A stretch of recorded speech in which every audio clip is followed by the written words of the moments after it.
Welcome to the Boxer Path Show, where we dive deep into the realms of education and financial literacy.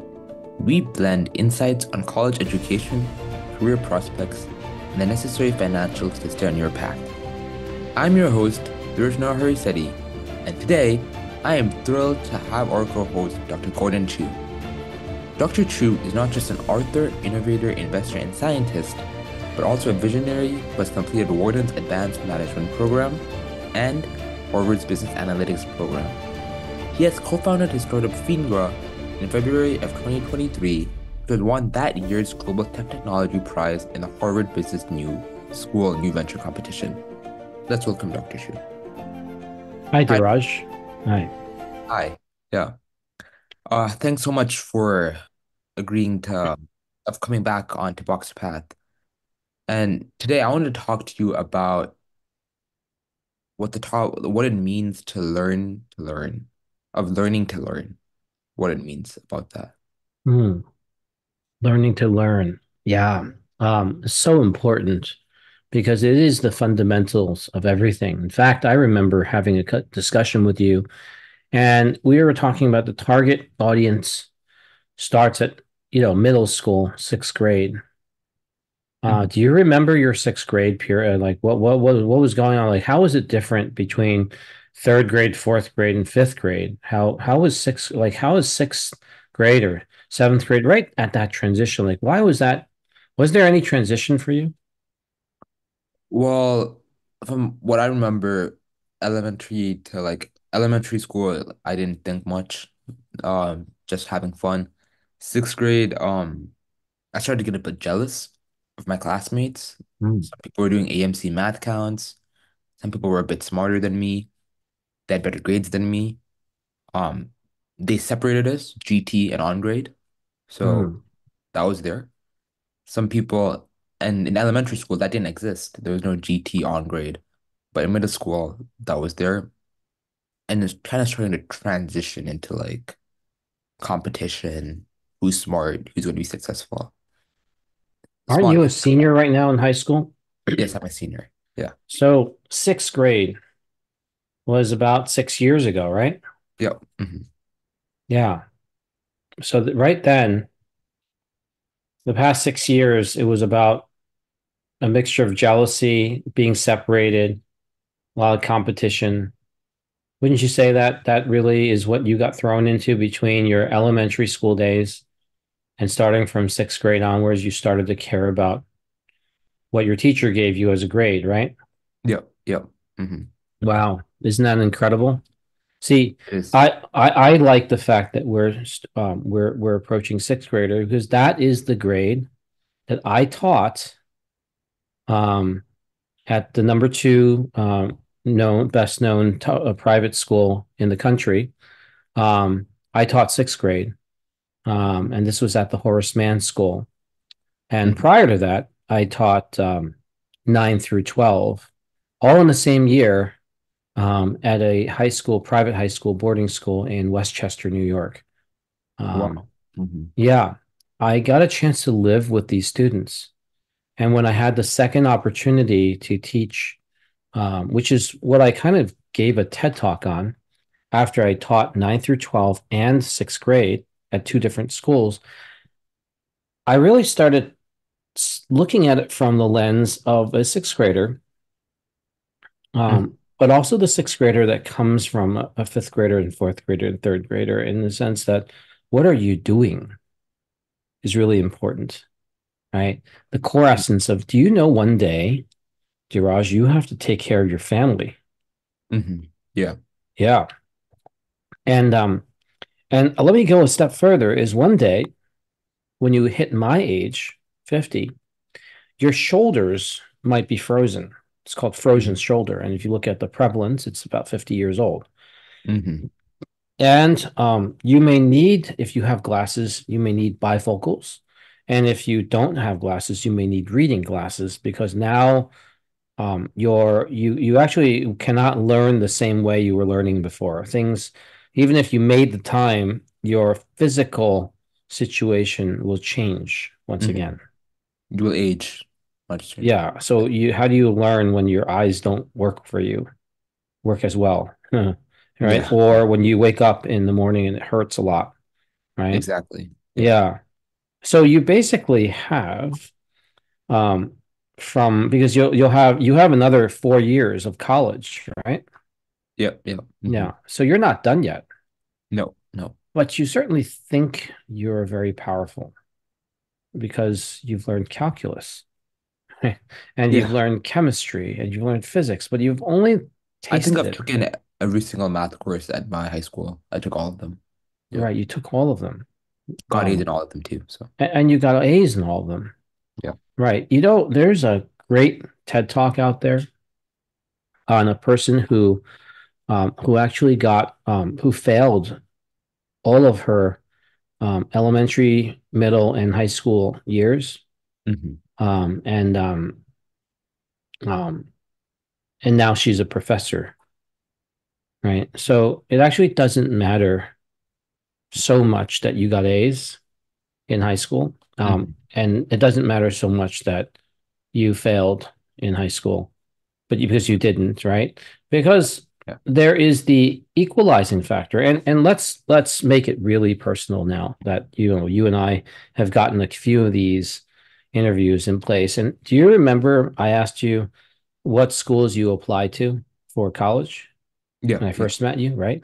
Hmm. First met you right outside of Princeton University, and somehow you made it there, and I was there that day, Yeah. and we didn't know where you would get accepted. Now we know where you got accepted, right? Hmm. And we also know where you didn't get accepted. Hmm. So, would you mind sharing how you felt when you didn't get into the schools that you like all the schools you applied to? And by the way, what schools did you not get into? Like, was it the top ones? Was it the bottom ones? Like, which ones did you not get into? I didn't get into CMU or Cornell. Or are those the top ones? Yeah, those are the top two I applied to. So you didn't get into what is CMU? Carnegie Mellon. Okay, so I know these, but I'm just Yeah, asking yeah, on behalf of everyone, right? So who listens and who's listening in? This is on record for the rest of your life, right? And so yeah. you didn't get into Cornell or Nope. Carnegie Mellon University, right? Nope. Yeah. And just to make you feel better, is I didn't get into Cornell either when I applied as an undergrad. Hmm. I Yeah. mean, when I applied for undergraduate, right? I didn't get into Yeah. Cornell. And where did you get in? UMD, University of What Washington, what is UMD? University of Maryland. Okay, so your state school because you're domiciled right in Maryland. Were you born in Maryland? I was born in Seattle too. So, You were born in Seattle, Washington, yep, yep. Hmm. and somehow you made it all the way to and you grew up in Maryland, right? Yeah, I grew up in Maryland. How did you do that? I think my dad had a job at FDA, Hmm. so we moved states. Oh, Hmm. okay. And where was your dad born? He was born in India. Wow. So he was born in India, came over to the United States, and while you were growing up or born, you Hmm. knew that he was working for the FDA. Yep. Hmm. And where was he? What was he working for, or what company was he working for, or organization, institution, when you were in Seattle? I think he was working for University of Washington. He was doing his postdoc, PhD. So, Wow, yeah. his postdoc. Hmm. That's after you finish your PhD. Yeah, yeah, yeah. So your dad has all the answers, Yeah, right? But you like to ask me, yeah, right? yeah. Um, your dad has been in school for a very, very long time. Yes. Yeah. Mhm. Hmm. And how about your mother? Was she in school with him? No, she's not really that educated. She did her undergrad, but stopped education after that. Not that educated. That's really interesting, right? It's Yeah. relative to your dad, actually, because Yeah. having your undergraduate is very, very educated, right? Uh-huh. Yeah. Yeah. Would you agree that's very educated?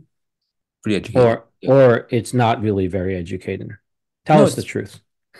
I Right? mean, Yeah. she's not I think she had a communications major, something in India, just Hmm. some random like local I wouldn't even say university, but yeah. Hmm. Uh-huh. Okay. But you know why she's really powerful? Why? Your dad, with his Mm-hmm. postdoc, ends up choosing your mom to be his wife. Yeah, So yeah. think about his ability to choose choices. I mean, he's very intelligent, right? Because he did his undergrad, he did his PhD, and PhDs usually have to do a postdoc. Otherwise, you know, Mm-hmm. you're not irrelevant, right? You don't have the depth of experience. And he chooses your mom. He Mm-hmm. doesn't choose someone smarter than him. No. He doesn't choose someone with another PhD or postdoc. He chooses your mom. And you just described your mom's education, right?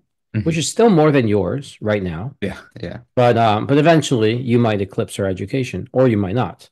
Right? Mm-hmm. You're still deciding, right? Yeah. Yeah. But think about how much your brain has changed since when you were sixth grade. And it started right at that inflection point, which is why Mm-hmm. I wanted to teach sixth grade. I That's wanted to go back into the minds of a sixth grader mm-hmm. and help them. And I wanted to live it again so I could be reminded and become an expert of sixth graders.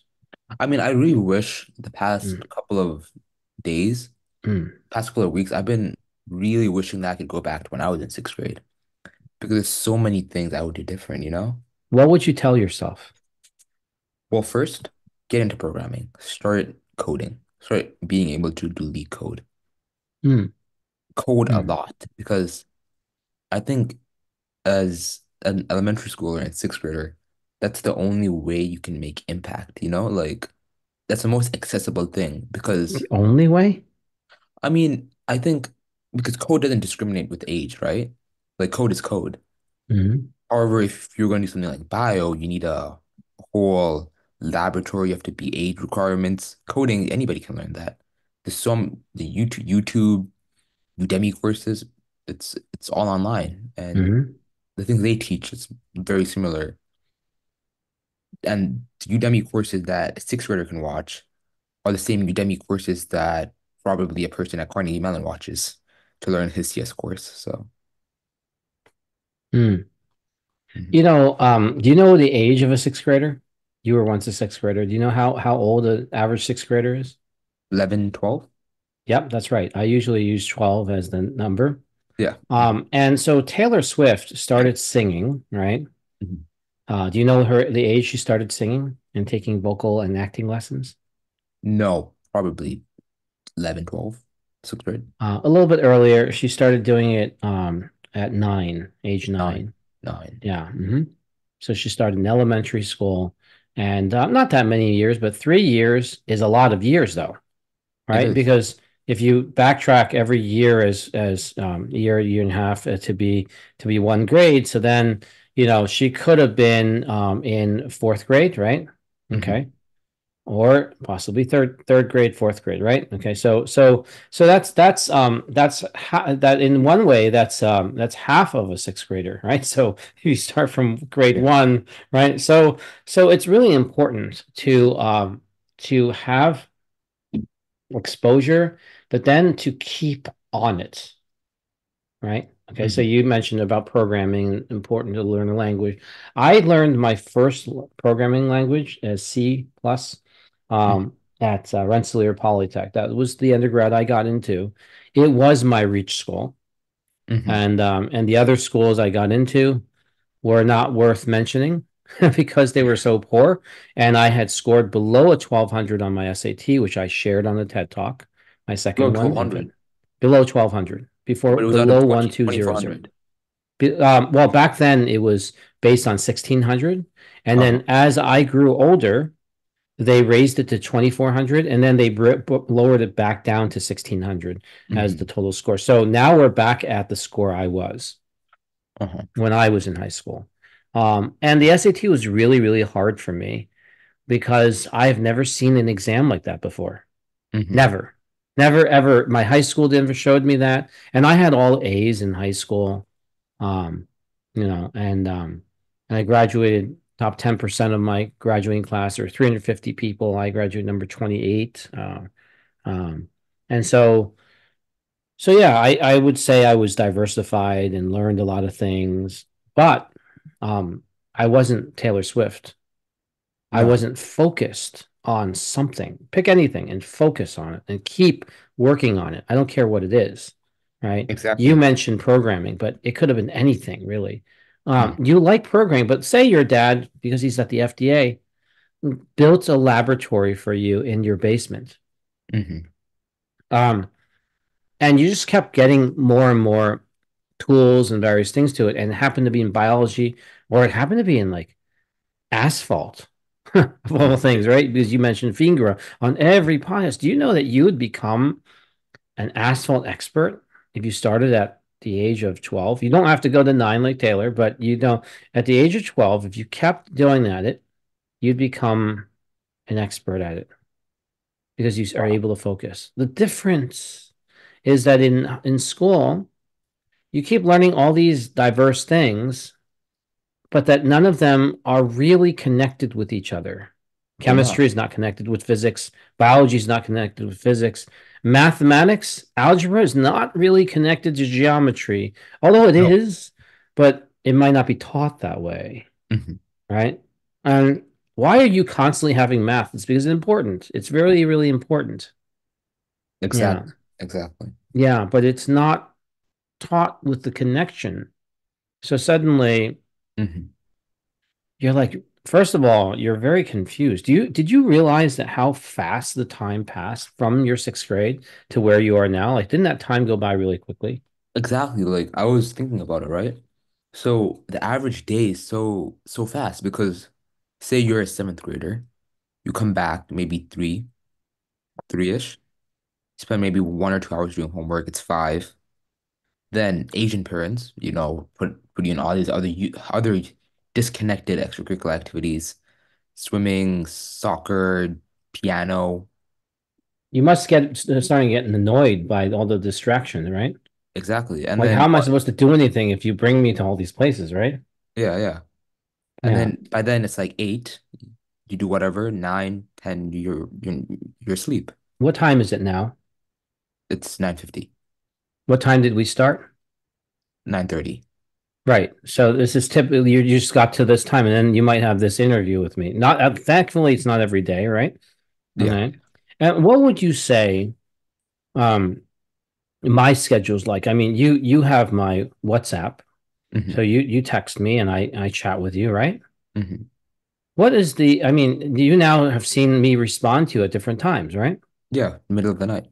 Middle of the night. Like, what is middle of the night? Like just Like 2 11 a.m. p.m. or what?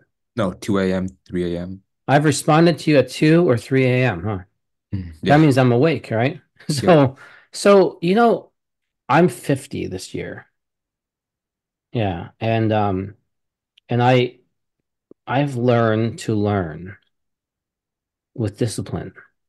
And when I taught sixth grade and I taught 9 through 12, the one thing I learned differently than when I went through it, right, was that I was reminded about it very, very differently. I mean, yes, I've always been academia, all right, but going through it yourself and then going through it now is very different. And that TED Talk was 7 years ago, the second one, which Mhm. and then so 7 years ago, I went and reminded myself from a perspective of someone in his 40s, Mhm. early 40s, of what it was like to be a ninth grader, a 10th grader, 11th grader, and 12th grader. And I taught all those years of classes.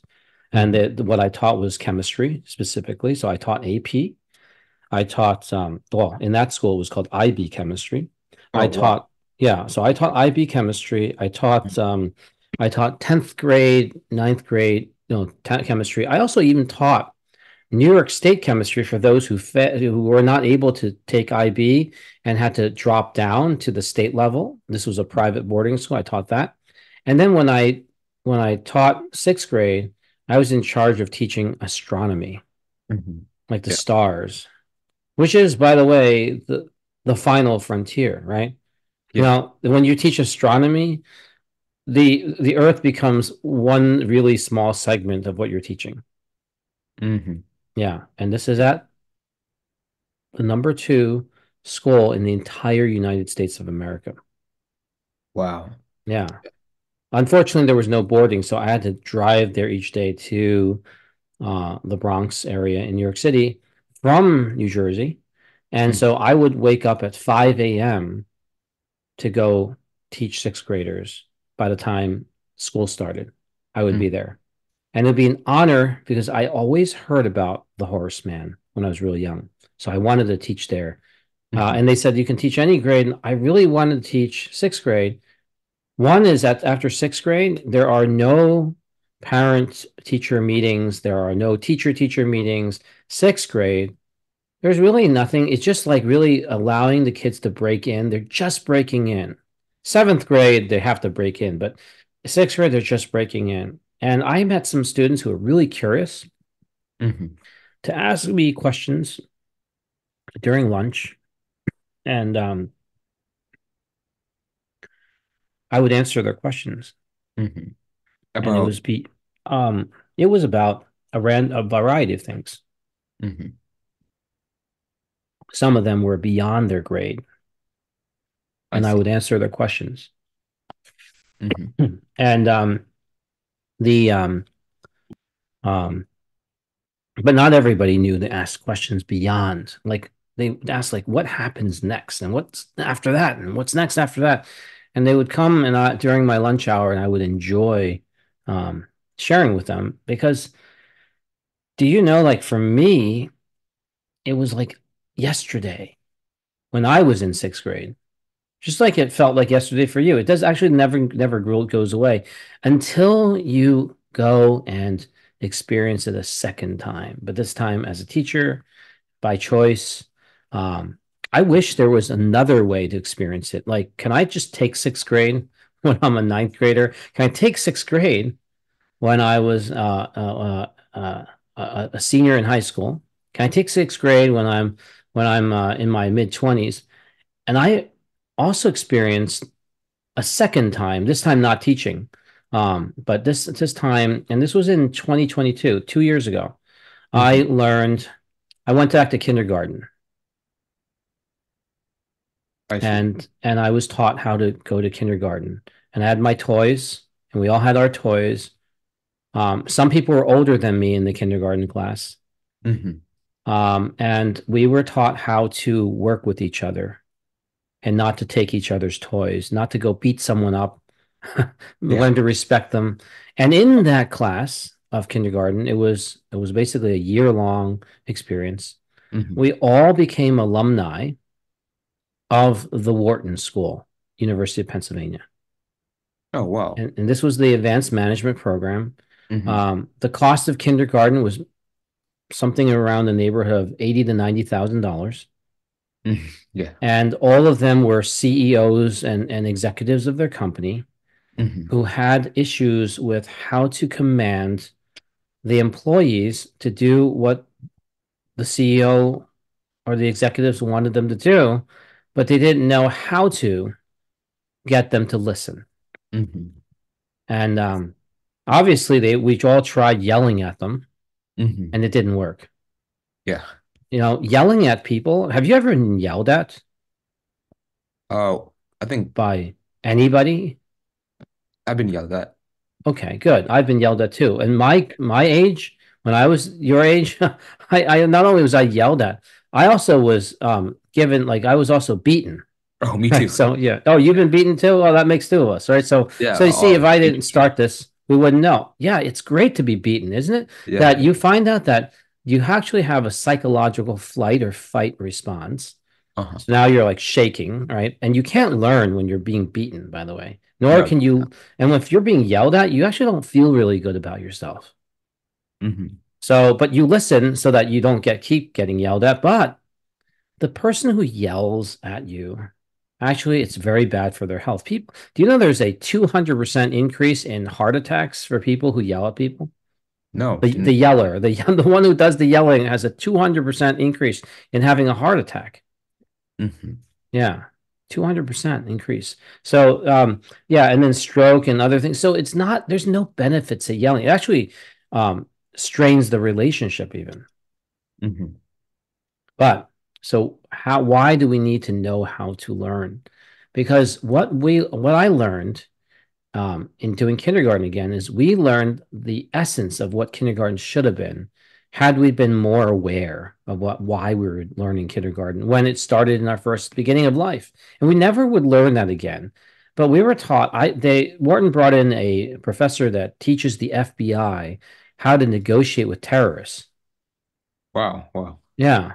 And one of the problems of the FBI trying to negotiate with the terrorists is you can't use all the guns and fire and weapons against the terrorists because they'll just kill the hostages, right? Exactly. So you have to say like is you have to learn, right? You know, there's no book to read about this terrorist because each terrorist is different, but you know, you kind of like have to learn what does the terrorist want. They all want something. I mean, why take the hostage? You want something, right? Hmm. I want an escape vehicle. Well, if they only need an escape vehicle, they wouldn't have to ask you because before they were caught, they could have escaped, right? You know, but Yeah.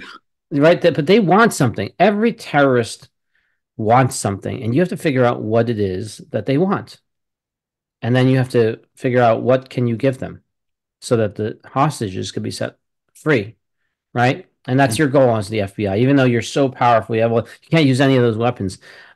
As a sixth grader, your goal is to figure out what is going to happen to you when you get older and how are you going to take care of your family.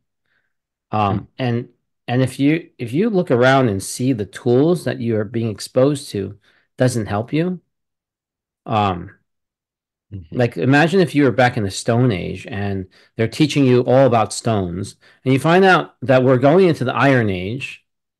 And you know, do you still want to be learning stones? Probably not, right? You probably need to, on your own, maybe add in some things so that you can put food on the table and buy the iron, right? Hmm. Yeah. Okay, so in sixth grade, pick something, anything, and focus on it, right? And Exactly. then constantly check, like keep checking and making sure that you're really ready. Otherwise, you would have gone through another 6 years. Just You've gone wasted. through the first 6 years, so at sixth grade, and in sixth grade, add another 6 years, and now you're at 12th grade, Hmm. and you will just not be prepared, be confused, Exactly. right? And I Yeah. don't know the prevalence of how many people who are listening to this are confused, but you need to unconfuse yourself, Hmm. right? You Yeah. have to quickly unconfuse. Taylor Swift, would you say that that person is confused? Taylor Swift? Yeah. No, she's very not confused. She's All right. So what does she do? Like what is she what do you know her for? music. Yeah, right. Yeah. Like could you imagine like if she focused on like math or something and then but now she's not the Taylor Swift you know, No. right? Yeah. Yeah. So in order to become the person that you want to be, you have to work on something that you want to be known for, Hmm. right? Right? Exactly. Yeah. So make sure you learn to learn with you involved in the equation of do you see what you want to be, right? Just like you Exactly. know me for graphene and Fingra, and you mentioned Harvard, and we were the tough technology winner. But you know, and they no one can ever take that away, right? Once you're the tough technology winner, everyone says, "Yeah, you're the tough technology winner." But did that take? Was it high school? It wasn't No. high school, right? I mean, I took all the classes you took in high school, Yeah. right? And then I taught something that happened to be my sense of expertise, and people would just hire me. I mean, I'm not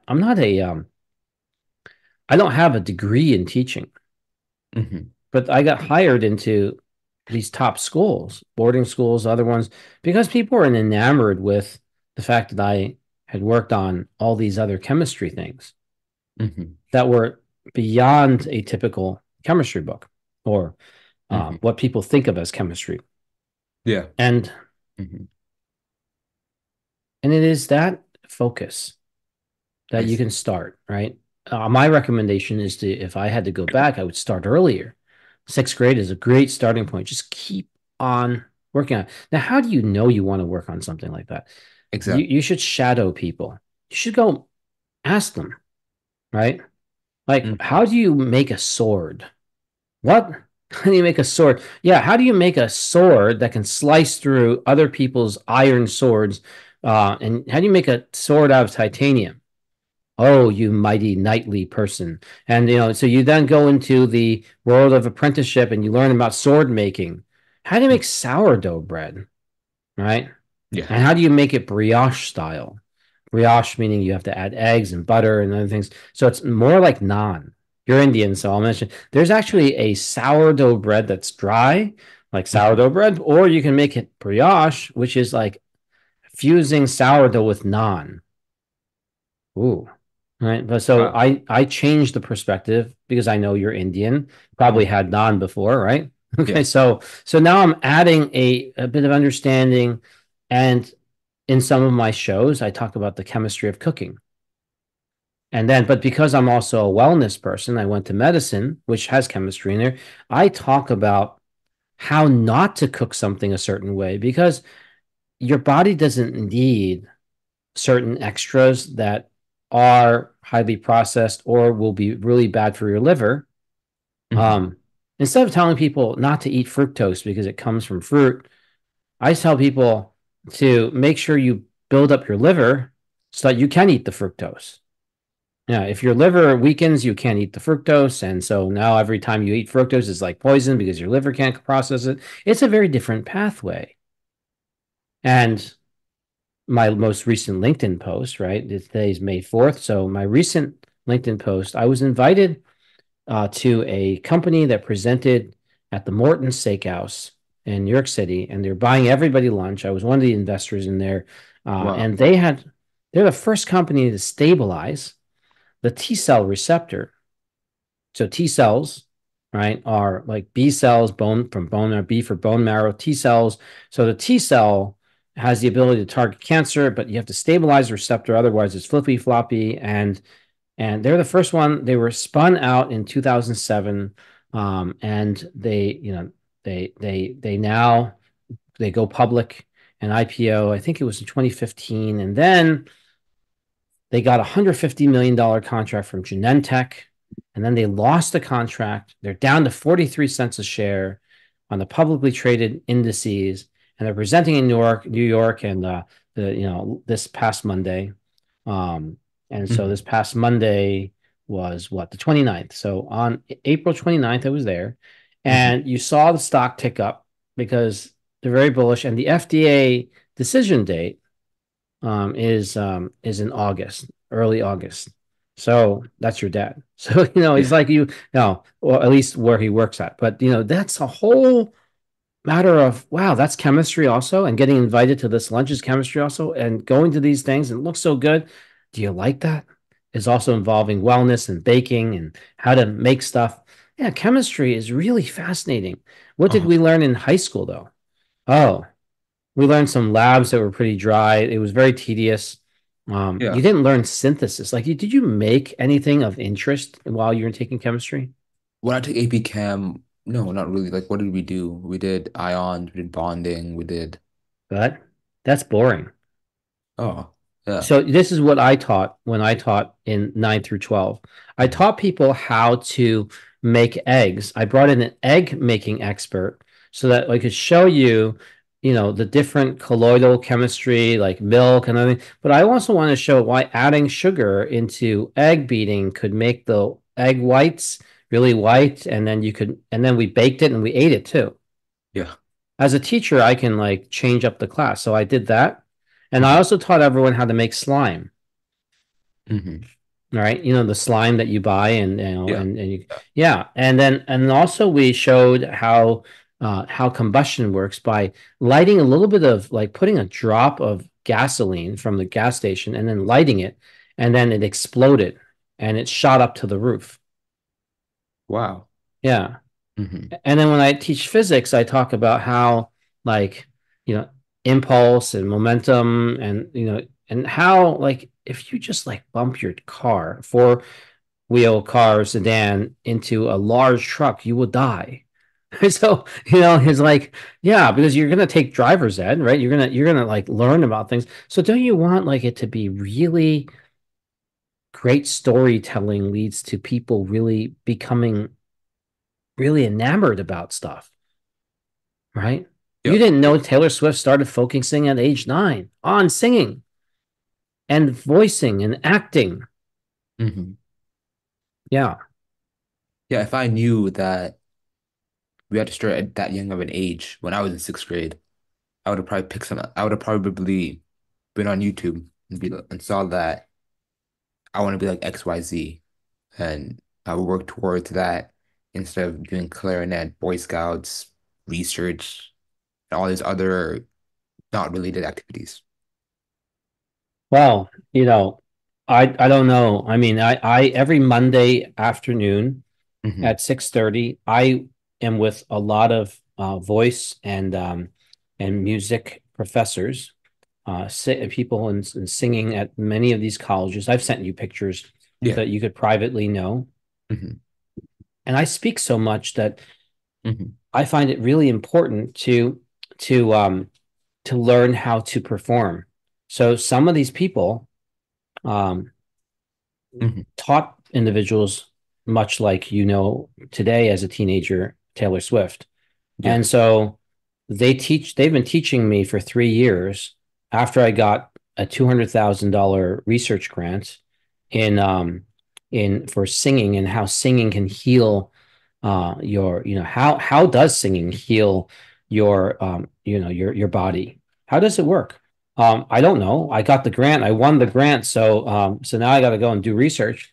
And what I chose was, can I use other songs like Chinese songs to do it? So now I have a whole plethora of Chinese songs, which children, my two daughters, listen to those Chinese songs, and then they learn to play the piano, which I sent you the video, and they could learn how to play that. So what I do as a parent can influence my children.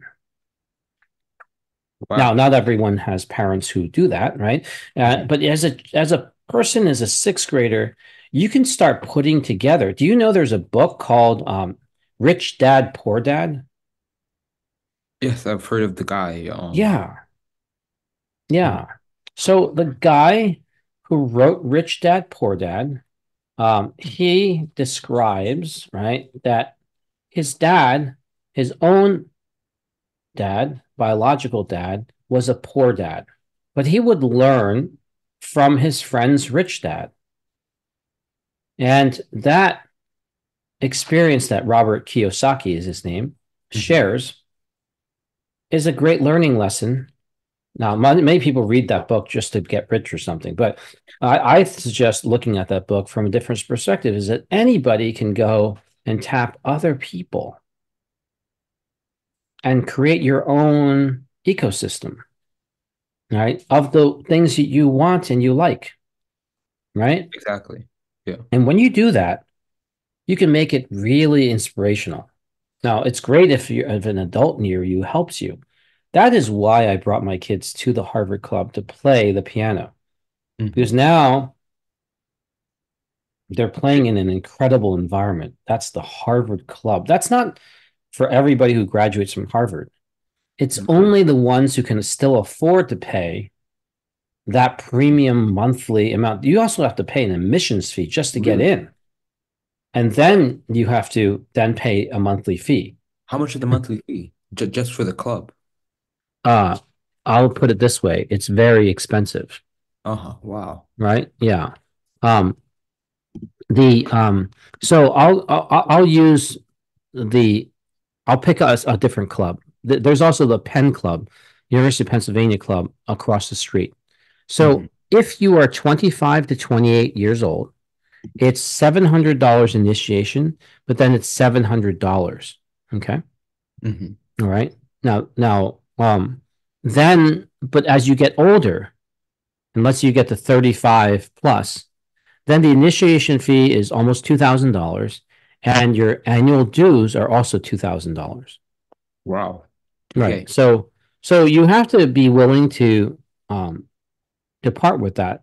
Hmm. And then you have I highly recommend anybody seeing that is that you now have the ability to eat there. Now, there's a lot of restaurants all over the city, right? Yeah. Hmm. There's no restaurant that costs an additional $4,000, No. right? No.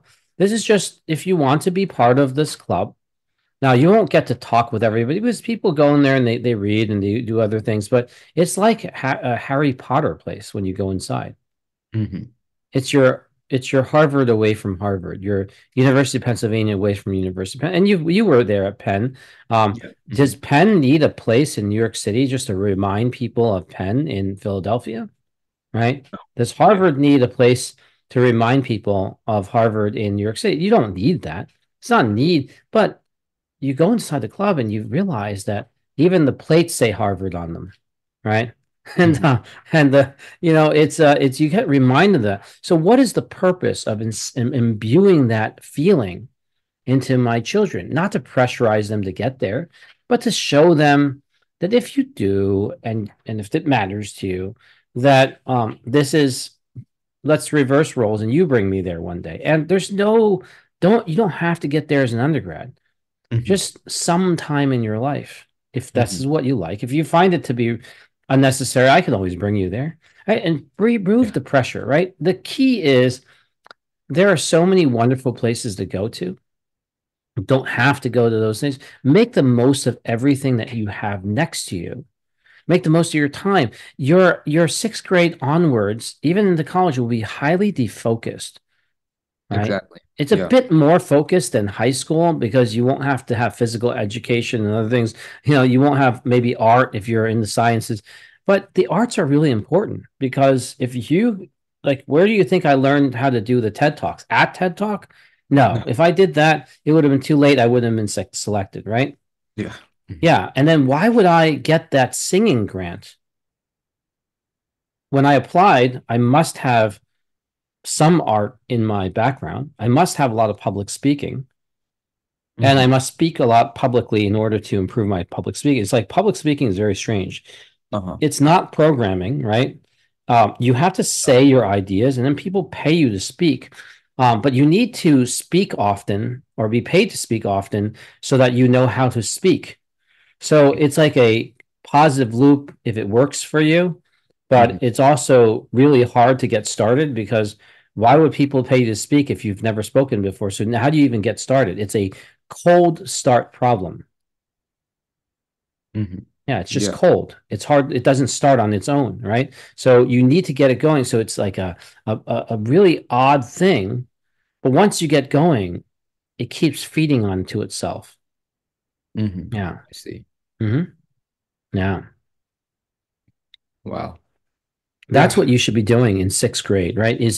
Is to learn something that nobody can take away from you, and Exactly. it is beyond useful. Yeah. And what? Exactly. I've Yeah, been right, right. like back when I was a junior, right? Mm-hmm. I kind of went into kind of like a didn't know what I wanted to do with my life stage, right? Mm-hmm. Because and then I kind of wavered. I kind of went away from coding. I went away from programming. Then I went to like private equity internships. I did a private equity internship. I worked at a real estate fund where I met you through the event. And then after I did all that, I realized that I got no skills out of both of them. Nothing useful that can help me make impact. So Because it was random, and that's the problem with high school and sixth grade going onward. But do you know that when I brought in a five-star chef to teach people how to whip eggs for chemistry, yeah. it was like it was like so entertaining. Suddenly, I became the coolest teacher amongst 900 kids. Hmm. Like they couldn't stop talking about me. All the kids who weren't in my class all suddenly wanted to take chemistry. He did what? Yeah. So, he brought in the five-star chef and you bake after baking it, you got to try, you got a chance to try how the difference in whipping the eggs would change the taste. Wow. Wow. Right. And so it is part of why a TED Talk does well, just like you experienced it. It's having the thought process involved. And what was different when you went to Penn to see it was that you saw the MC, right, the master of ceremonies present and made it and tied it in versus when they broadcast it in a few months, all you see is the TED Talk. You don't see the all this stuff in between, right? So Hmm. you will never see the backstage. You'll never see the presenters. You'll never meet, like, people who see it will not meet the professor Deborah who spoke about grit. Right? You can only see her, Hmm. Professor Duckworth in the in her TED talk, but you will not see her speak. Right? You won't Oh. see Professor Angela Duckworth speak as a supporter, right? You will just see her. And if you didn't see her as a supporter, you then wouldn't know who she was like. You Hmm. would only see her on stage, right? Yeah. And when you're presenting your TED talk, you don't get to talk about how, like, you have to be very focused on your talk. So you don't get to, like, oh, what kind of ice cream flavor do you like? Or other things. You need to have that. Like when I taught sixth grade, I let people sit on bean bags. Oh, really? Yeah, I mean, why should you learn sitting at a desk? Why don't you make it flexible? Why can't I take my lunchtime and answer your questions? And one of the questions was scientific notation, and I didn't say, well, it was just wait till you get in seventh grade and then your teacher will tell you. I gave the answer Hmm. because you had the curiosity. But beyond the curiosity is the impact. And take another step further is that why Taylor Swift with singing is so empowering is that you know that doesn't require any electricity. Programming requires electricity. You have to have a computer. You do have to have something, right? Yeah, Okay. definitely. And then you could code, but your code might not end up getting anywhere. But if you sing, you could suddenly, like, singing has been around for such a long time. You could be performing at a club. You could suddenly, at an interview, suddenly be able to throw in a jingle, right? Hmm. Yeah. Yeah. And that's what I did with my grant that made it so powerful in the sense that I would take the grant research Hmm. and then use it in my other interviews. Like suddenly I would have an interview and I would start singing to my host. Wow.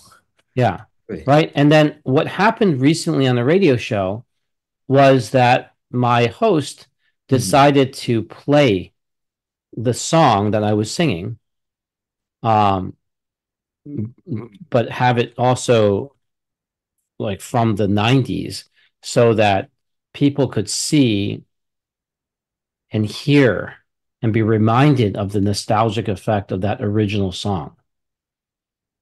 And the title of that song was With Love, right? And but it's a Chinese song, so there's no sheet music. But when I sang it and I sang just a few lines, it allowed me then to actually sing the full song to my followers and people who like to listen because they've never heard my full voice.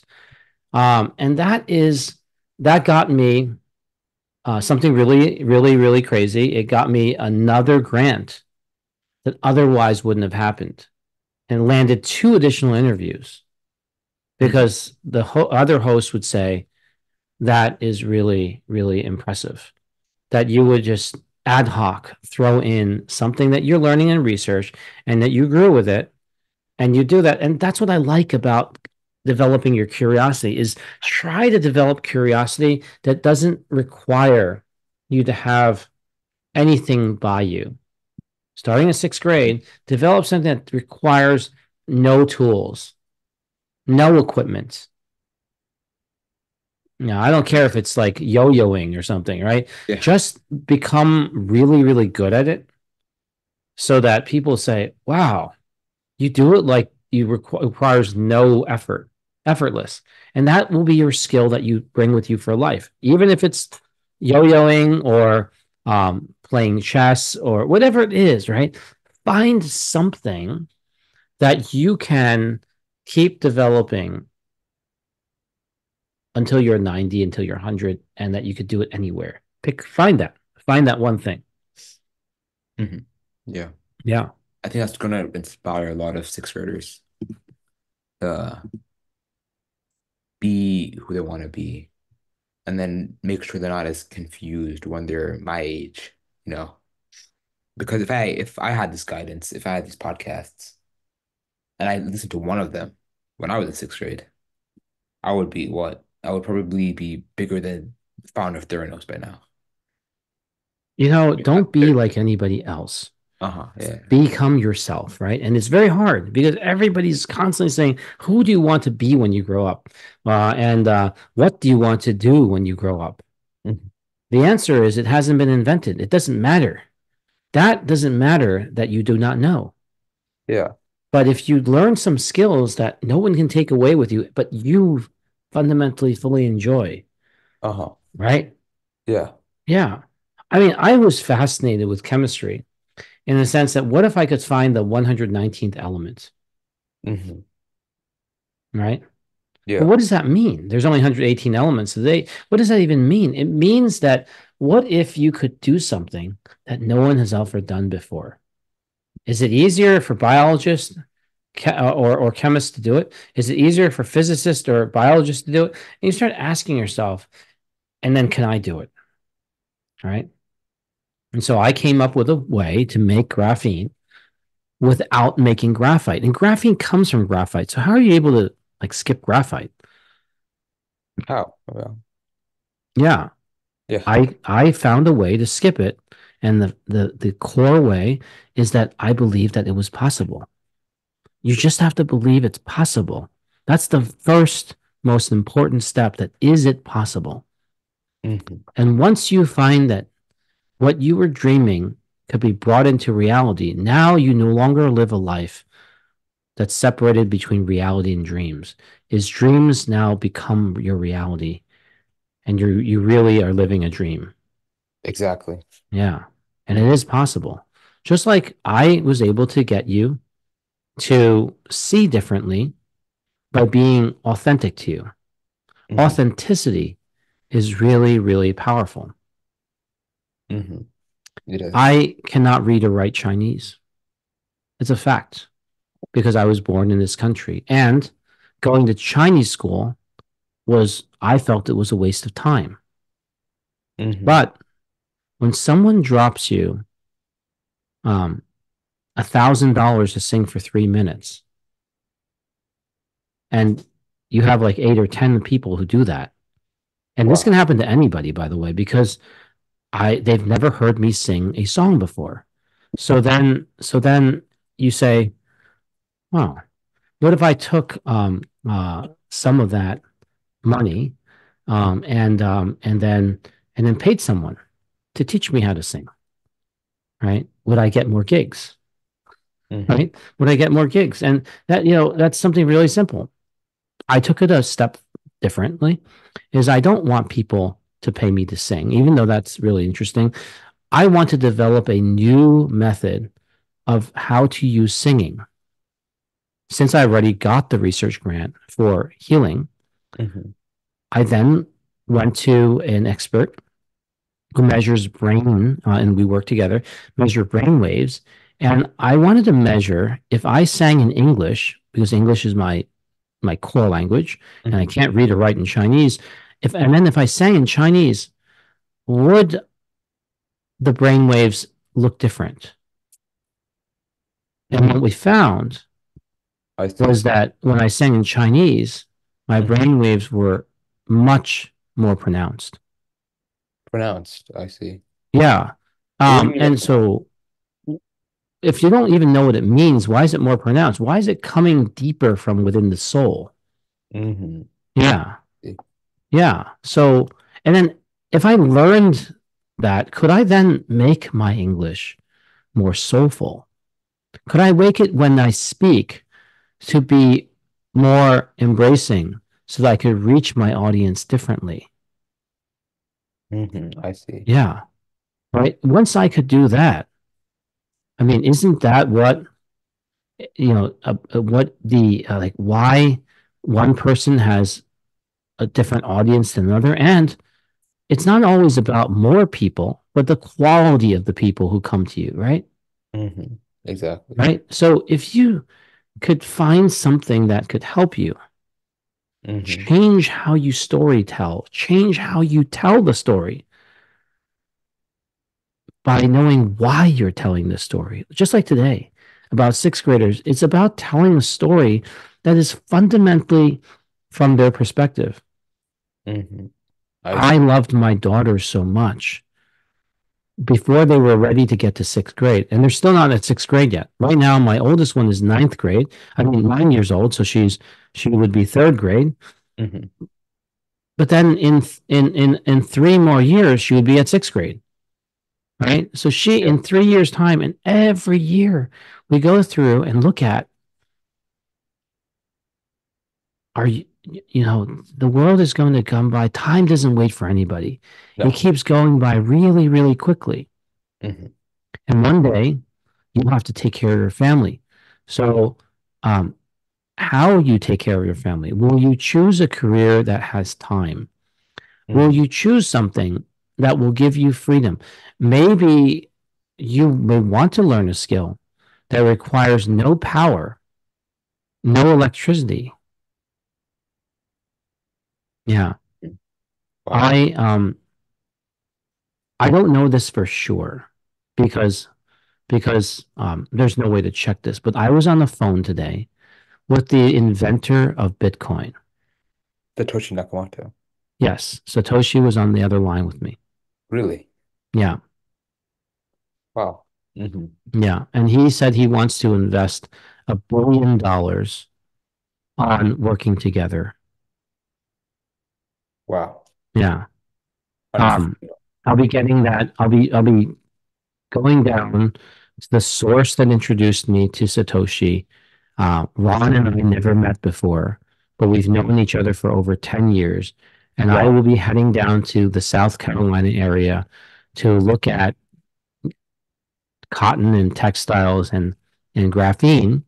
Mm-hmm. And then I will go further to look at some of these things. And he and I may shoot a video together and meet for the first time. And we met basically back in 2008. So if you look at 2008 to 2024, it's been 16 years, and we've only heard each other's voices.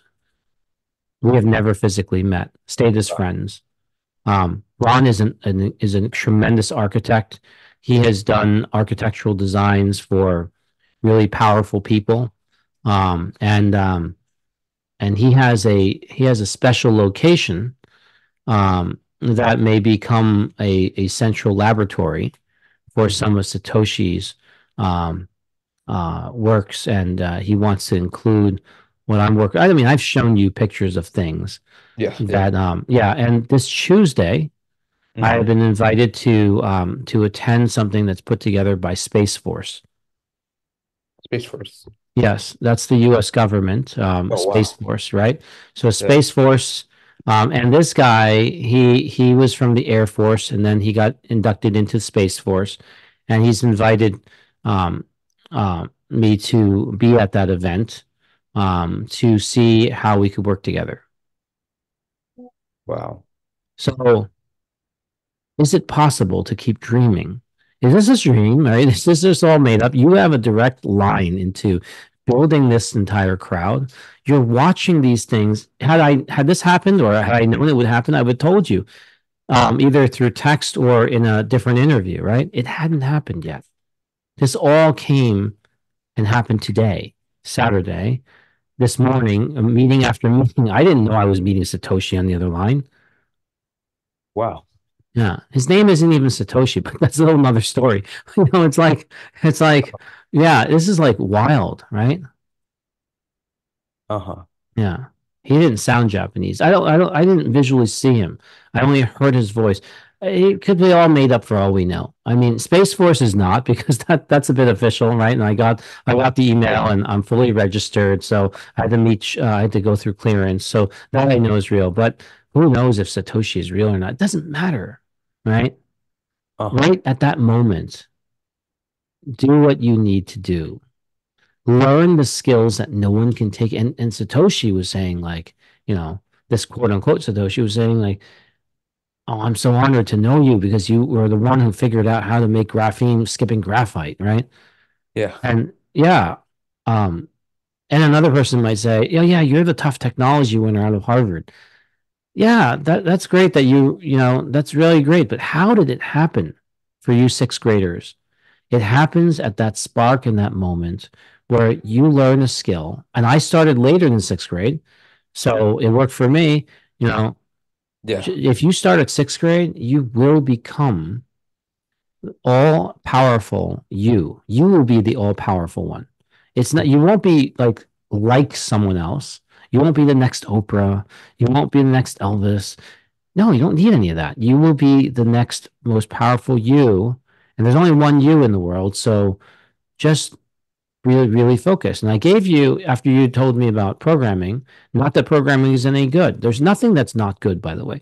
But if you pick like baking or cooking or singing, you don't need any electricity. And that's just like a monkey wrench I threw out there for people to think, wow, so if I learned how to bake naan and I like made it like a really good naan recipe, then Hmm. I could like suddenly, if one day I could afford it and I had this opportunity, I could have like a chain of like the best non-bread restaurants out there. And there could be little places that you suddenly feel like you want to have naan. And naan by Dheeraj. Whoa, you know, and you're in 50 states across the country. Do you know there's no all 50 states linked non-bread maker? Really? No. Like just like Starbucks. Imagine if it was like a non place you go to. Non in US. Let's see. Let's Google it. Yeah, all 50 states, right? Non-shops off the states. Yeah, no, but one brand, right? Like just like Starbucks that links everything together, and it's made by non by Dheeraj. Could you imagine that? Your mother and your parents would be so proud. Your Indian heritage would be so impressed if you Yeah. had. And this is I'm giving it away for anybody. Like this is like you do this, and you will be the first one to ever do that. It's a worthy cause. It's not hard to do, especially if you start at sixth grade looking at how to make the best naan in the world. Yeah. Yeah. Hmm. Mm-hmm. It can happen to anything. Don't ever let it to be something that requires you could be you could be working on it and keep working on it, keep working on it. And then it becomes fun because you're the world expert. Exactly. Yeah. Hmm. And you don't have to always be number one. You could be number 99. Like at Harvard, all I do is be number 99. I don't want to be number one. I want to be friends with all the people who are number one. Hmm. And then I want them to come to me and say, would like to, and only the ones who want to work with me. I don't want people who don't want to work with me come to me. And then they tell me what they want to work with me. Like, why do they want to work with me? What do they want to work with me? What exactly do I have that you want to work with me? And so I don't have to even say anything. They come up with the idea. Hmm. Yeah. Wow. Wow. Right. Right. Then it takes a lot of the work out. And then Hmm. because they so want to work with me that we never argue. I experienced this with my wife. I Right. see. Yeah. She really wanted me to marry her. Hmm. She wanted so much that if I married her, she would be the winner. Right? Because I was spa man in Asia and I had all these things I was doing and I was on the radio and all that. If I married her, she won. We Hmm. never argue. Where I never lose an argument because we never Excellent. argue, right? Because she's That's, already happy and content that she got the grand prize, hmm. right? So when you do that, when you choose who you work with and the people who you work with value you so much, Hmm. and you avoid working with people who are not so certain about your value, you have suddenly filtered out only success. It can't go Wow. wrong. They work 10 times harder than if they were working with someone else they didn't want to. We all have people we don't like. We all have Exactly. people that like us, though. Hmm. Focus on the people who love you, who will take a bullet for you. Hmm. Yeah. Yeah. You do Wow. that and you keep building your skills, like that one skill, like keep it doing it over and over again so you become like really, really good. Then suddenly you could have media attention and then, yeah. I mean, Oh, people say like media is so bad. No, it's not. You just have to you just have to be like you just have to have the upper hand over the media. Like you don't want to be like you don't want to be like hurt by the media, right? You don't want to be hurt by social media, but if you have an upper hand over that, you then you can change and shape. And when you do have that, don't hurt people with it. Make sure you like take care of people. exactly. Yeah. I mean, one thing leads to another. This Wednesday, I will be at this. I've sent you pictures, but remember that gal I was sending you that has, she just, she has her network, and I Okay. qualified, so I joined her network, and what she's going to do, and I'll send you pictures. Hmm. This Wednesday is you can drive any car out of this place. It's called the Classic Car Club of Manhattan. Hmm. The Okay, classic. so at the Classic Car Club, we are going to just these are the Classic Car Club of Manhattan. So just type in Classic Car Club Manhattan. This is like a Harvard club, but all we are doing with Kristen is that she in her group, and I like this very much because that's what I also did when I was teaching sixth grade and also high school. Is we would get together to co-work. We're not like talking with each other. We're not there to chat. We're just like you work on your thing, I'll work on mine, but we all come together on Wednesday. And we just did this when I showed you the video with my kids playing and the piano. Is we all went to Harvard Club to do it last week, and then this coming week, we will on Wednesday we will all be at the Classic Car Club in Manhattan, where you can drive any car of your liking out there. We will all just be co-working. Hmm. Wow. Right. You have your meetings, I have mine, but we are all in the presence of each other. All right. So, so co-working is really powerful because we're all here to help each other. This is why Box to Path is so important, is the concept of co-studying and coexisting at the sixth grade level, the seventh grade, eighth, ninth, 10th, 11th, 12th doesn't exist. Do you do homework with each other? No. Why not? What, you might Sh copy each other's answers? You're not even from the same school.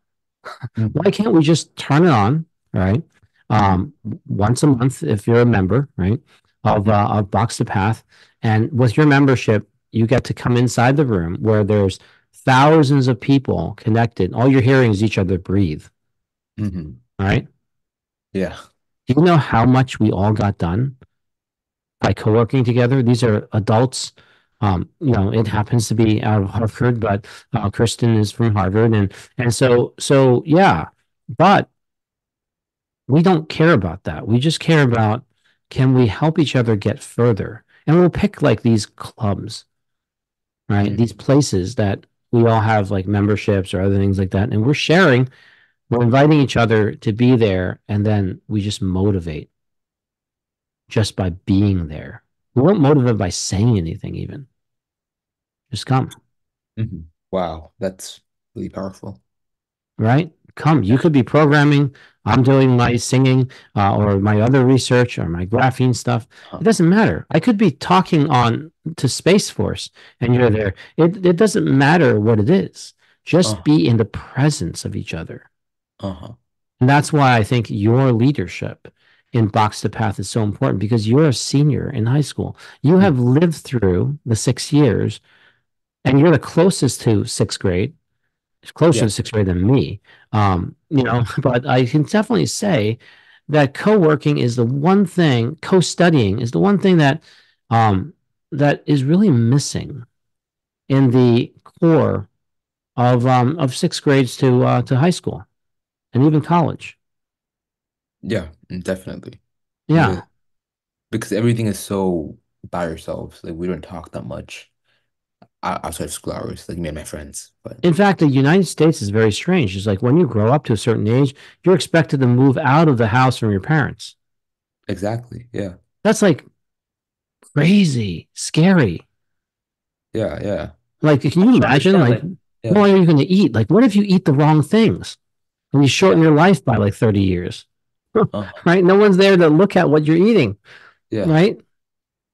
uh-huh. Yeah. Yeah. In India, you leave after you get married. Do you know that? You should never leave. It's not safe. Really? Well, don't you think it's unsafe? It's like it's lonely too. Like, how do you know Uh-huh. how you're going to feel like in your 60s if you don't have anyone who are in their 60s telling you this or living there? Like, what if you have an emergency and you're, I don't know, something weird happens to you?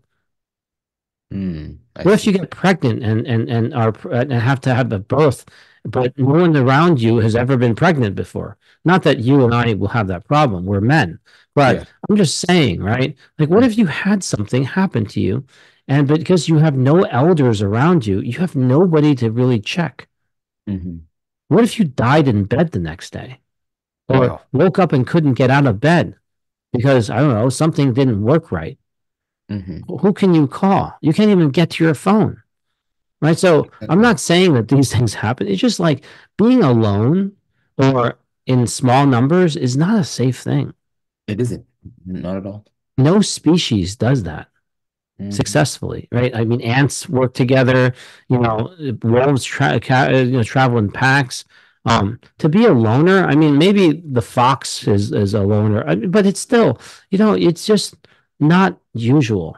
It's Mm-hmm. unusual, and we're such social creatures, human beings. Mm-hmm. We should leverage this. And people are always being afraid of, people copying each other's homework. Well, let's not. Let's mix all the age groups from sixth grade all the way to your last year of college. Those everybody can be a member from that age group to the last age group. It is really creating a network without having to network.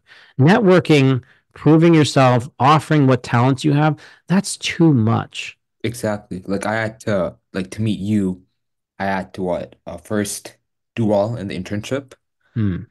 create a good relationship with Divya, Hmm. do work for Divya, and then ask if I could be invited to this event, then drive all the way there, convince my dad to take me, and then come back. So, Yeah. But how did you get to the Penn TED Talk? Did your uh, dad have to drive you?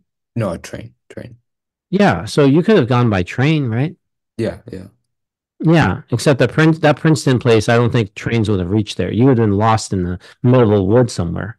yeah. I don't even think Wi-Fi worked, so not even Yeah, it Uber. was out of nowhere. It was like some Yeah, crazy place. I shouldn't have been there. we I tell you, it's like Your age is weird. also. Yeah, yeah. Yeah. I mean, I thought it was gonna be in Princeton, but Mm. then I pulled up to the shady place. I was like, "What is this?" Yeah, Well, in 13 days, less yeah. than 2 weeks, you will be at the Penn Uh-huh. NBA reunion weekend.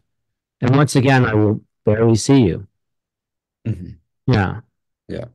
Problem is, I donated to the school, and so they already have, uh, they have parking spots for me.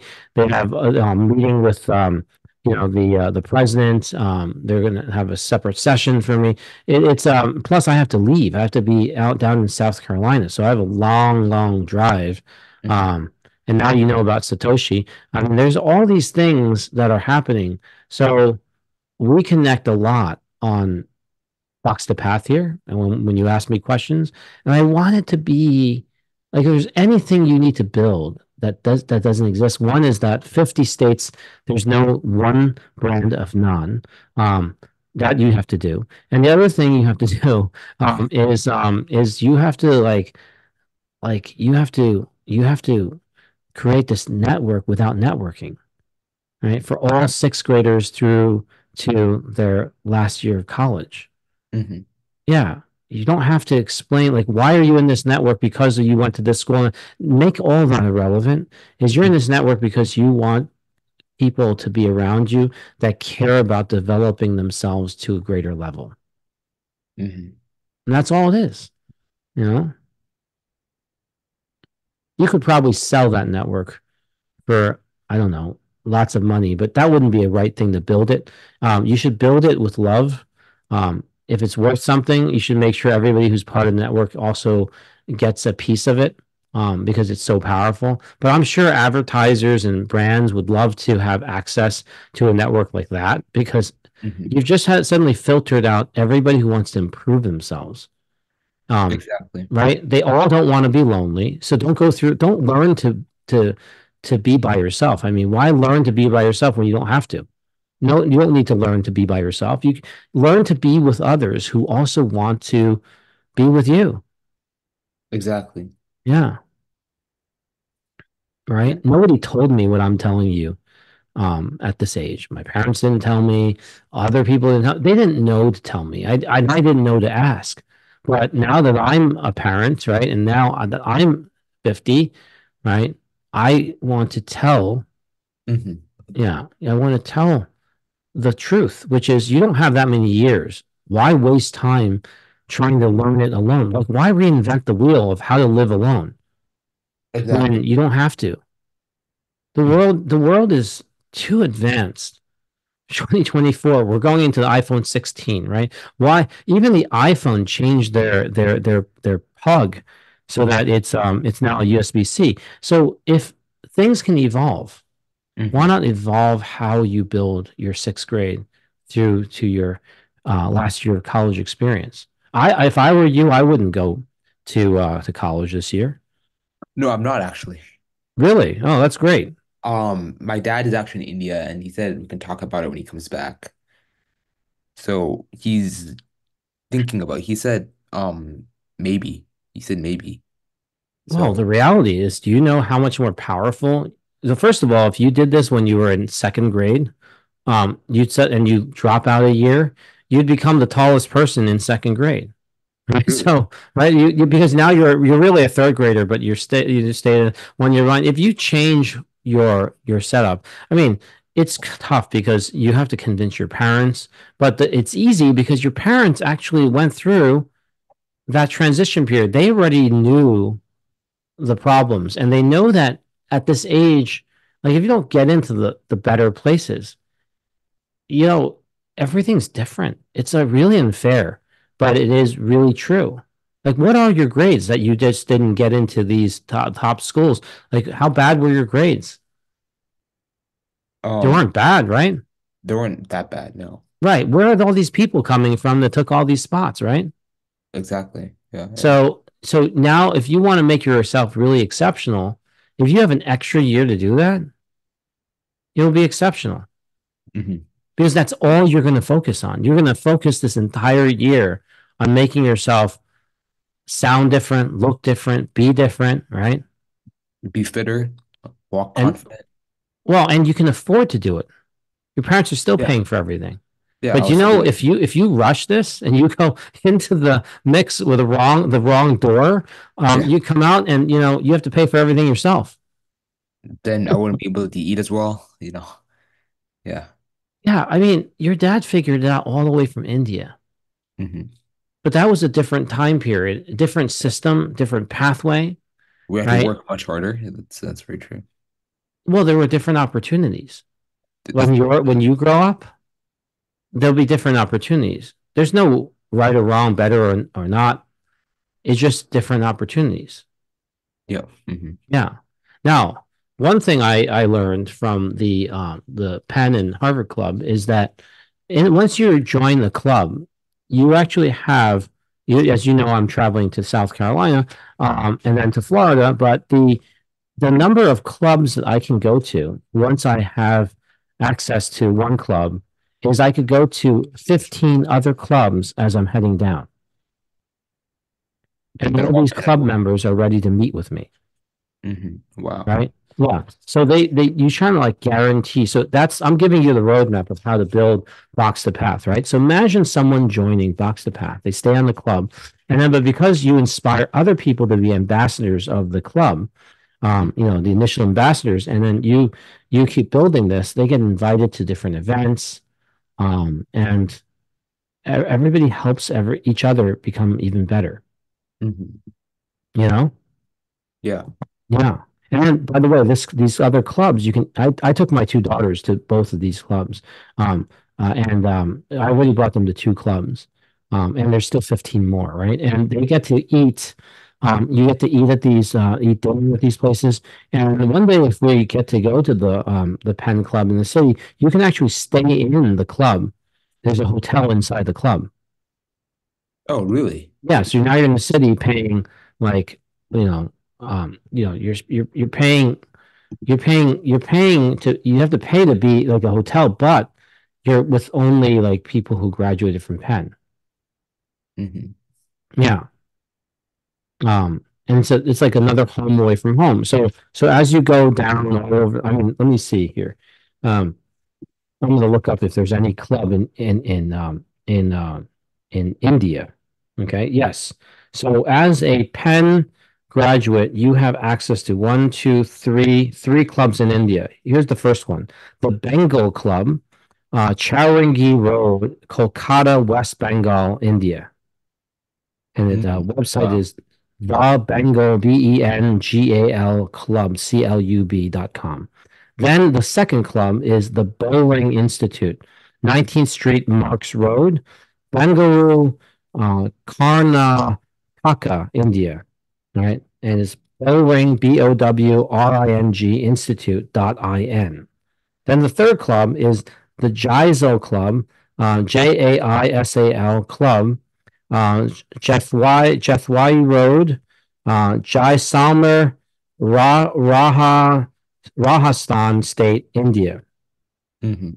So this is why the different types of schools, certain schools, they're into intricate networks, right? So you're building the only sixth grade to last year of college one. Doesn't exist ever in the world. Nope. Yeah. And you're going to spend a year doing this, and then you're going to write in your college essay while you did it. And then you will see on the other side of how could they say no to you? Exactly. Yeah. Yeah. That is, and by the way, once you're 79 years old, one extra year that you took to delay won't make a difference. I delayed my college year by a year. It took me 5 years to graduate on the 4 year program. Hmm. Yeah. Right? I feel like, Pfizer hired me, so I went there. You're uh-huh. doing it differently. You're delaying entry into college, right? So you Hmm. could get into a better place than what has accepted you in the year 2024. It's worth Exactly. trying because it gives you a totally different network. But what It you're does. going to do is while you do that. But and I don't know if your dad will say yes, right? But whatever you do, break the cycle. Let people who don't want to be subject to that, there's many Mhm. more people getting rejected than people getting accepted. Change it for them. So that starting from sixth grade, they're already part of an incredible network. Exactly. Yeah. And Rocks we all get, which are but do you talent. think sixth graders are Mm. mature enough to think like this? That's Yes. My because kids never learned nursery rhymes and they never played on the piano kiddie songs.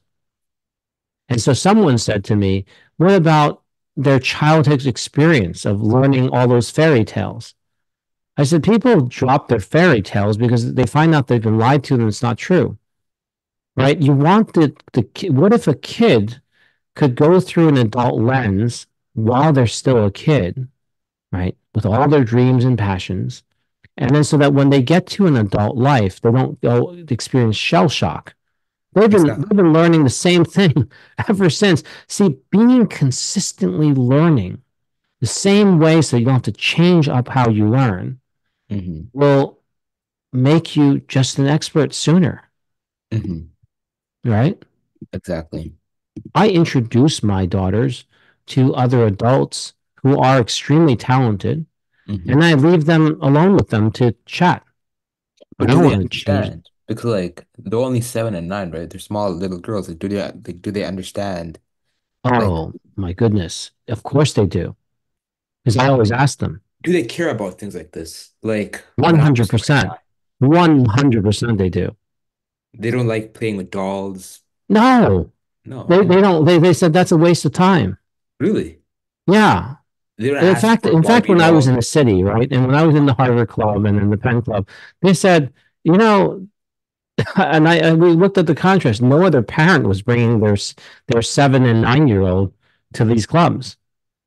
Hmm. Why is that? Where are all the 7 and 9 years old and 9 year olds? Where are they? Locked up somewhere, right? Called school, right? Yeah. Right? We homeschool. So, I mean, my goal is to bring them to different places so that they can experience um, and listen to top pianists and other people, see how it's done, right? Monkey see, monkey do. Like, how does it work? Let them, you know, watch me as I do a Space Force call, right? Uh-huh. Yeah. I wish I had that experience. Or Your even dad's at the FDA. He can show you all kinds of things. yeah, but he didn't, but I never, I personally didn't have that mindset. Like I've been to FDA multiple times, but when I was there, I always more about the food, the pizza they were serving. But I Yeah, was but like, no. He has to. Well, okay. So not every parent's going to think this way. Not every parent takes a year out of their life to teach sixth grade and 9 through 12. I kind of did something different and I share about it. But then make sure you're consistent. Whatever you do, like if I want to learn about parenting, I'm consistent, and I ask my kids, "How would you like me to parent you?" really? Yeah, how would you like it? You want me to I yell at think you? I want to meet your daughters one day. See You how will. they, You saw them the other day. I mean, that when they were at Penn, I brought them to the TED Talk. yeah, maybe interact. How many 7 and 9 years or 9 year olds were at the TED Talk that No you were one, at? No nobody. one. Yeah. Yeah, But why bring them there? Because why not bring them there? Because you're in your mind, you're thinking, what could they know, right? If we stop thinking that way, because they are our futures, right? They are the future. So you don't want to let your future know and have time to learn.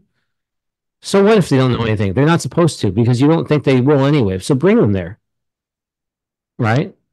So at these clubs that I was showing you, and so I read you the three in India, but I brought the 7 and 9 year old to two clubs already.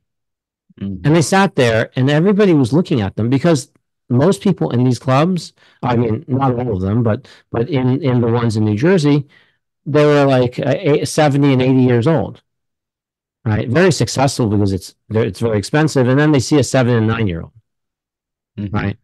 Yeah. Wow. So why not? Right? Well, just let them to figure like why are you going to the MBA reunion weekend at Wharton? Do you have an MBA? Right? No. No. But why you're just there to attend all the I don't know, which meetings you're gonna choose, right? Hmm. Just talk with people. You're an invited guest. You're on your own. I don't go Yeah. and like just like at the TED Talk, I didn't. Yes, you had my phone number and I would be texting you Yeah. like a I don't know, like a chaperone, but I'm like I'm a very different chaperone. I wasn't like looking over your shoulders, No, no, right? you. And Yeah. I do expect you to let me know when you've gotten home, right? Yeah. So that it's just out of respect. I hope adults do that too. But Yeah. you just do that kind of thing, and you're a grown person. I mean, what's the problem if the 9 year old got on a plane and flew on the other side of the world on their own? They I'd could let get them do lost. that. I mean, why not? Or you would let your daughters go on a plane, 9 years old. Yeah, on their own. I mean, I don't know if the airline would let them, but whatever it is, right? Hmm. Yeah. I mean, we're chatting. If I end up meeting Ron, which the plan is to meet Ron and Satoshi and all that stuff, who connected me to Satoshi, we're talking about leaving the United States to one of the private islands. Um, Really? yeah, next month. I mean, this month, so it'll be this month or the beginning of next month, early June or end of May. And so, yeah, well, I mean, these are connections that you build. And this is a 16-year connection, right? I mean, my kids were in a hotel room on their own while I was at Wharton. I mean, Wharton knew, right? But while I was in the Wharton program, they also needed my wife to be there. But we just had a camera, and they had their connection. They were doing their other thing, and people I knew would be watching them through camera. Oh, wow. Yeah. And this was not when they were 7 and 9. This was when they were 6 and 8. So 1 year, oh no, 2 years ago. So 5 and 7. Mm-hmm. Yeah. So what's wrong with that? There's nothing wrong with that, right? It is perfectly legal as long as your children are old enough. I mean, at least in the state of New Jersey and Pennsylvania. I mean, I don't know other states, but there's nothing you can do if you don't teach your kids independence and you don't allow them the independence to function. And the way to give them independence is to tell them the truth as soon as possible that things are really messed up. They just are. The system doesn't work. There's system failure everywhere, right? Exactly. Yeah. Yeah. Um, yeah. So the best way to tackle system failure is to work with people who are really, really bright. And why are they really, really bright? Because they started really, really early and they've been exposed to things and they know how to fix them, or know how to deal with it. A doctor only becomes really good if they've seen a lot of cases, right? So you have to see a lot of cases. Your situation is you got a bad draw. 2024, you didn't get into the schools, but getting into a good school, you now know, is like really, really important, It is. Yeah. right? It changes everything in the future, Uh-huh. especially certain good schools, right? And it's not meritocratic. It just Yeah. isn't. It's like really messed up in some ways. So what are you going to do? You're going to try again. You're going to let the audience who's following you learn about your story. I don't Mm-hmm. know if it'll work out. Like maybe you still get, what if you get exactly this? Someone will ask you this. What if you get into the same school as you got in the first time? Right. Then try again next year. Well, that's a great attitude. Now, the people will go crazy. They'll think like you're absolutely crazy, right? Why would you do this? And the answer really is why not, right? What Exactly. are you rushing for in a world that is Yeah, I falling don't apart? understand. Some people, like some of my friends, they're thinking that is where I can complete college. Maybe I can do in 2 years. I'm like, why? Right? Nothing is going to happen after college. I promise you this. Exactly. It's So, not like right? Yeah. you're automatically going to become 6'2", like become extremely rich. Like none of that. What will happen after college is when you grow up. And so you need more time to grow up. So let you have more runway to grow up, Exactly. grow strong. And when Learn you're at speed. strong, Yeah, yeah. you will be not just good for yourself, good for all those around you. You'll be a better contributor. You Hmm. won't be someone who's taking from the system that's already breaking down. You'll be someone who can give. Don't go to Harvard to get the Harvard name. Go so that you can lift Harvard to new heights, right? Exactly. Yeah. So and you can substitute the name with anything, right? It's really stop trying to race quickly because it has very little to do with life. You only live once. Live it when you're strong and you're fully aware of what's going Mhm. on. Yeah. Exactly. Good. Yeah. I think this was a great episode, Box Path. Well, it really is the core. I think this is great because it's the core of why we're doing Box the It Path. is. Yeah, yeah. Right? Yeah. Gives So us with the that, why. Yeah. let's stop. All right. I'll click the stop button and we'll end it. Mhm. All right. Here we go.